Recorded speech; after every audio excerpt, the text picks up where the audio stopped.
Good morning, everybody. Welcome to TED Talks Ball. I'm excited. We've got a special Thursday morning edition, or I guess it's noon on the East Coast, but a special Thursday edition. Normally I say behind enemy lines. That's when I'm talking to Chiefs content creators, but it's a little bit different. I've got the great Joe Valerio with us, former Chiefs offensive lineman, offensive tackle. And he still holds the record for the most touchdowns caught by an offensive lineman ever with, I believe it was 4, and correct me if I'm wrong, it was 3 from Montana and 1 from Steve Bono.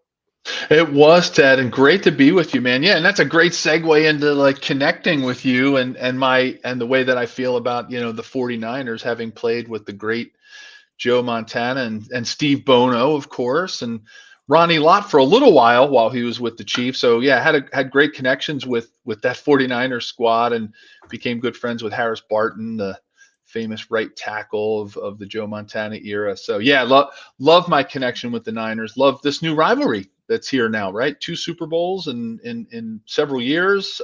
Pretty neat rivalry between 2 football teams with kind of who are kind of NFL royalty, which is pretty neat. No doubt about it. And also, so you can find Joe on Twitter and X at Joe Valerio. Actually, I've got 73 on there. I think I got that wrong. It's Joe Valerio 91, right? No, that's my email. But yeah, Joe Valerio 73 is my Twitter handle and social media handle. Okay, yeah, good. So I did get it right. You got it. Okay. Man. Okay. Just wanted to make sure I'm not spreading bad info, and I want to promote you as much as possible. Also, you're part of the Believe network as well too. And so I have the link to those podcasts in the description for the show as well. So everybody make sure you check out Joe's work on there. He's doing great stuff.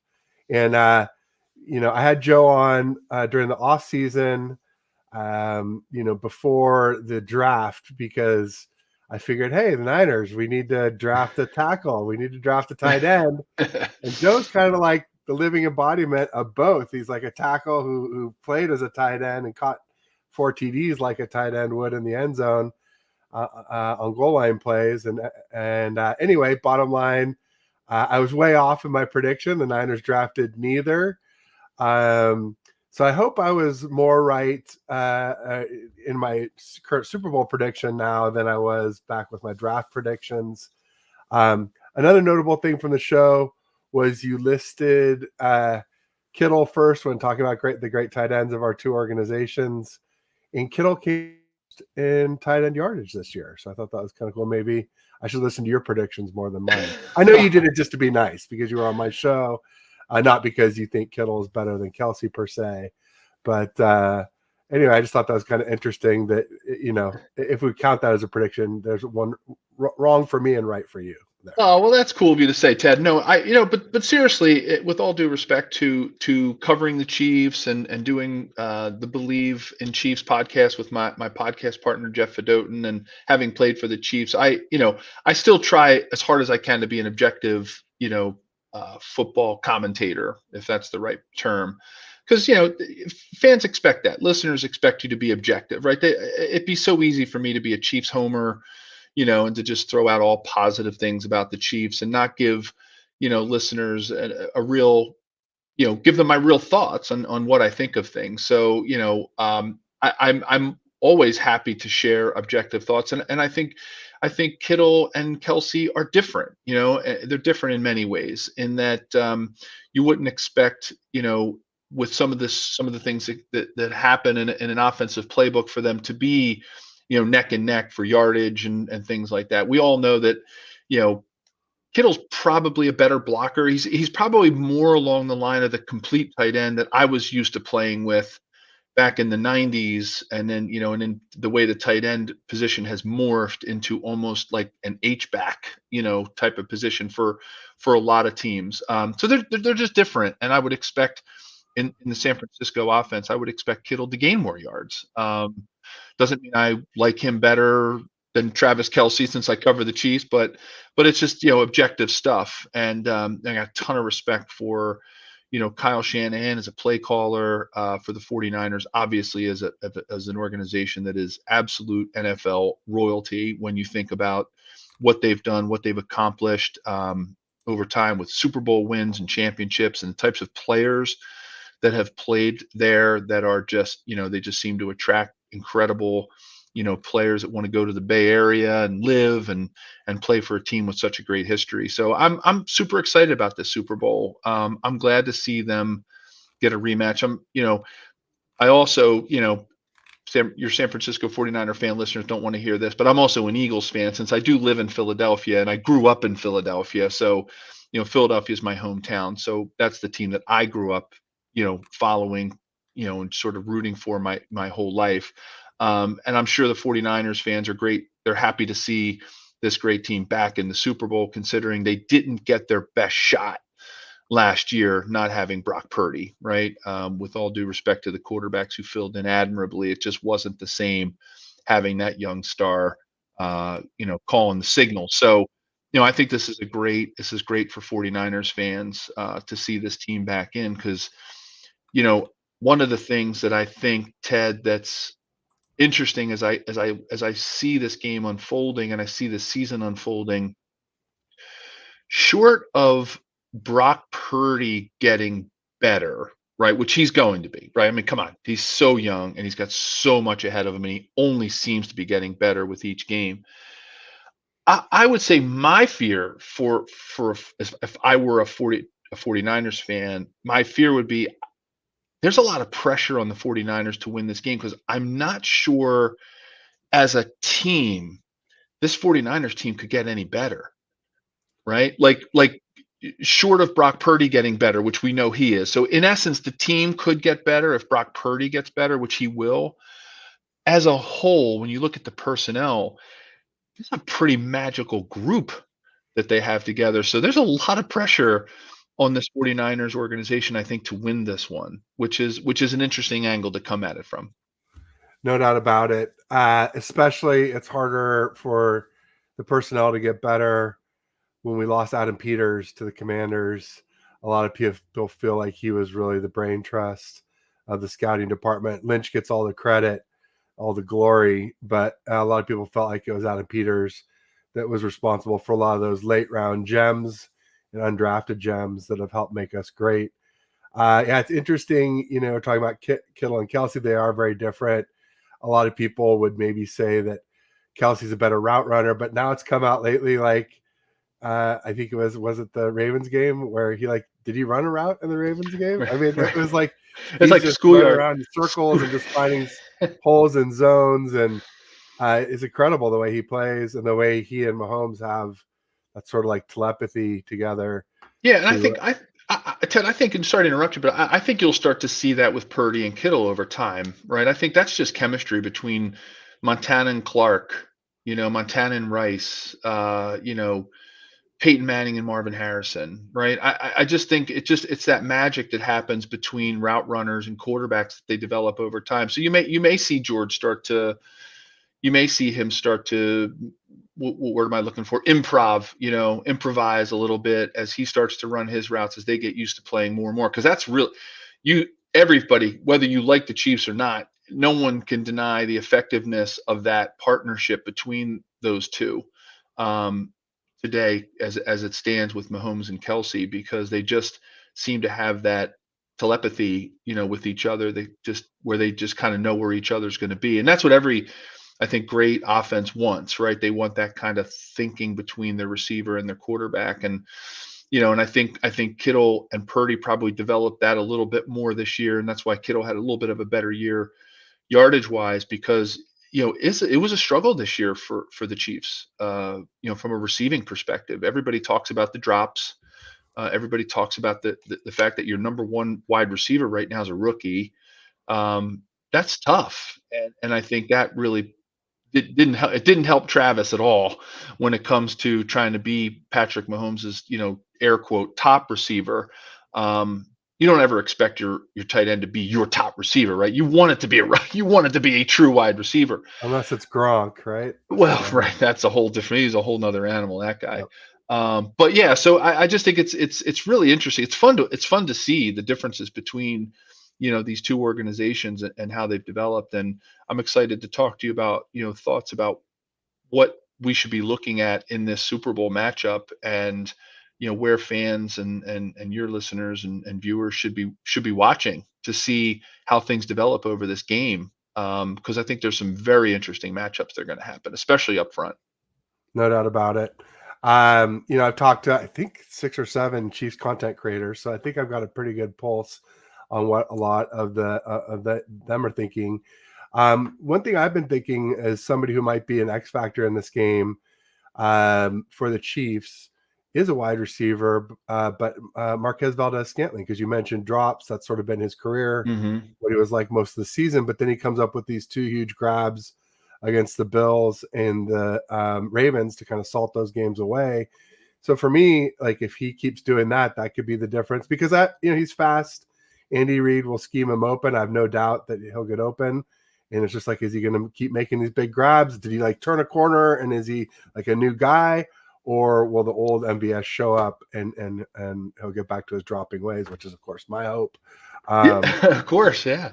but But that's a great point. That's a great point, and I think could he be the sort of the Kadarius Toney of the last Super Bowl win for the Chiefs? Somebody who just kind of came out of nowhere, and that's possible. But I think what you've been talking about is an opportunity for me to say it's part of the culture of the Chiefs, and it's why Andy Reid is such a good coach and why he's had such great success both in Philadelphia and in Kansas City is that he never gives up on people.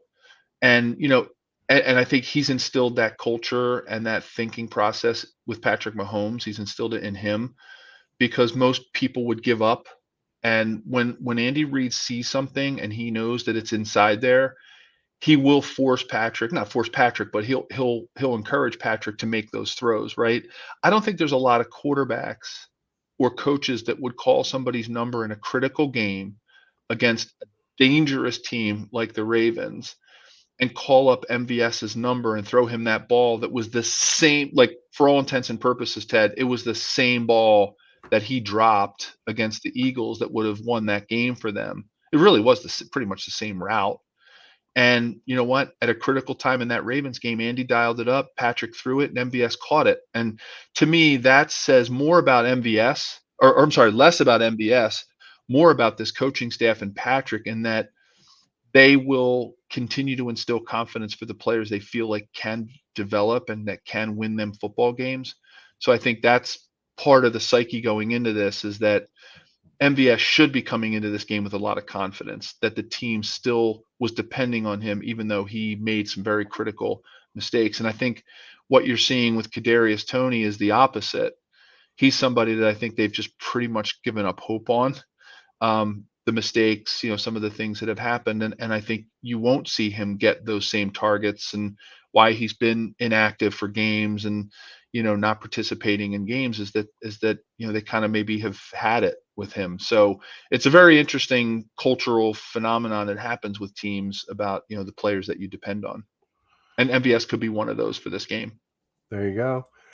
So I don't know if you saw, but if you're on Twitter X much, but PFF had a meme that they came out with, and it was 49ers versus Chiefs positional battles. And it was interesting. They said tight end was a tie. You talked about one. It sounded like you want to talk some about the trenches. They said offensive line, Kansas City Chiefs. And I would agree with that, especially if Tooney was playing, but maybe even without Tooney. But I think it might be a little closer. I don't know. There's this thing where people think, oh, the Niners have this great offensive line because we have Trent Williams, or they've seen us when we're running the ball well and running play action off of that. But one thing the Niners don't do well is drop back pass, whether it's because our offensive line doesn't block well that way, or also Kyle maybe is not the best drop back passing play designer as Mm-hmm. well.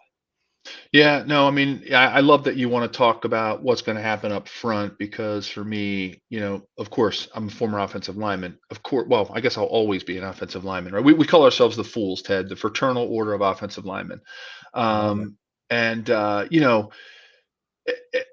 I don't want to be like an offensive lineman homer and just say that it is all about winning the game up front. But I think in this particular game, given what we see from both sides of the ball, it really truly is going to be one of those games that is won up front, but on both sides, defensively and offensively, from a line perspective. And The Chiefs' offensive line gets a lot of publicity because of the three guys in the interior who they're going to be missing probably for this game, right? And Joe Tooney, right? And they do have a really solid backup in Nick Allegretti.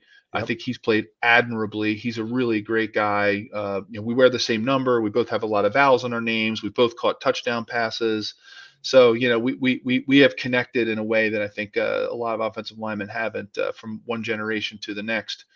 But I think they get a lot of hype. I would have to say, if you would have asked me that line battle maybe 6 weeks ago, I'll say 6 weeks, 6 to 10 weeks ago, where when the tackles were really struggling for the Chiefs, I was wondering where things were going. I got to be honest, Ted. Again, I can be very objective. I don't have to just sit here and be a Chiefs homer. I can say that I was really worried about this offensive line for Kansas City. Yeah, were they solid inside? Even if looking down the future with Joe Tooney out, I still would have given them a nod on the interior three, but I wasn't sure where things were going with Donovan Smith and Juwan Taylor. I mean, they're two of the most penalized players. Donovan has struggled at times with some pass protecting. Juwan's had his issues with jumping off sides, getting holding calls. And it's all very objective stuff that most fans will see. I was worried about where this line was going and what it was going to do to Patrick's confidence. I think they are starting to peak now, and I think they've gotten their mojo a little bit, which is good for Chiefs. And I think that's probably why PFF might be giving a little bit of an edge because of that momentum. But if the 49ers can expose, and Nick Bosa can expose what happens on the edge and he can get Patrick out of his game, I think it could be either a really long day for the Chiefs, or if they're able to contain Bosa and give Patrick the time that he needs to step up in the pocket and find his little cracks, I call it finding the pocket within the pocket.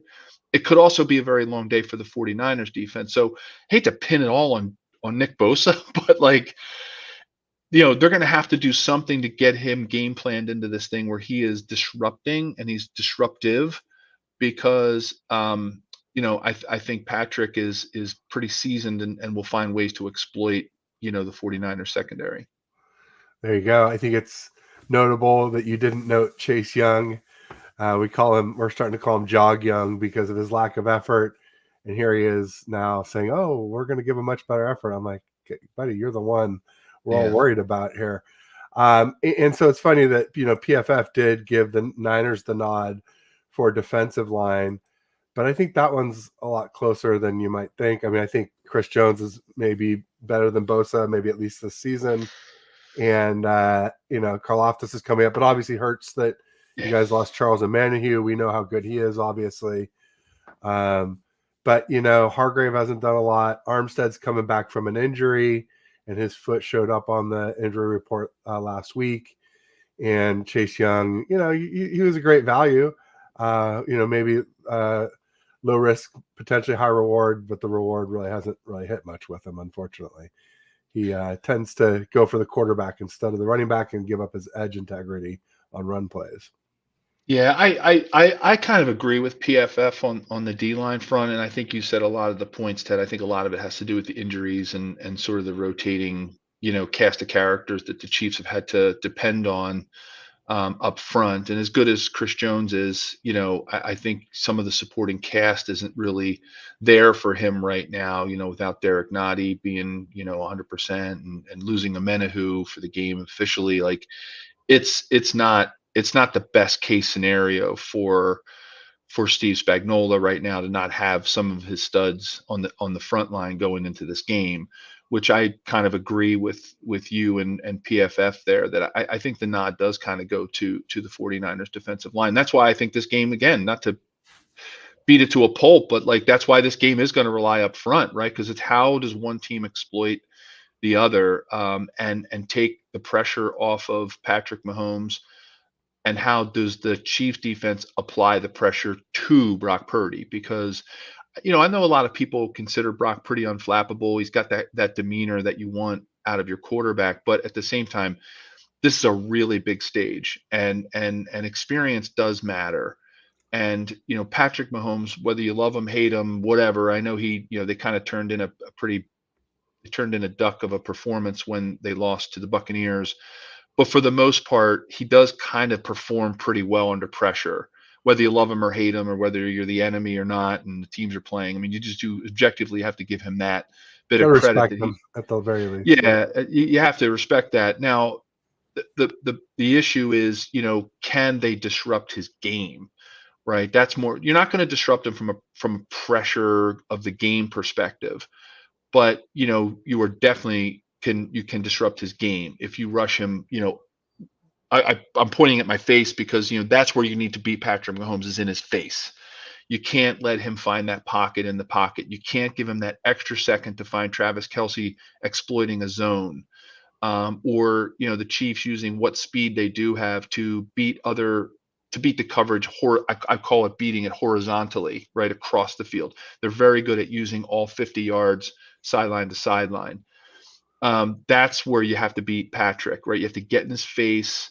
You have to be disciplined in your rush against him. And it's not going to be, throwing the blitz at him unless it's very effective. He's gonna find a way to sidestep some things and do that.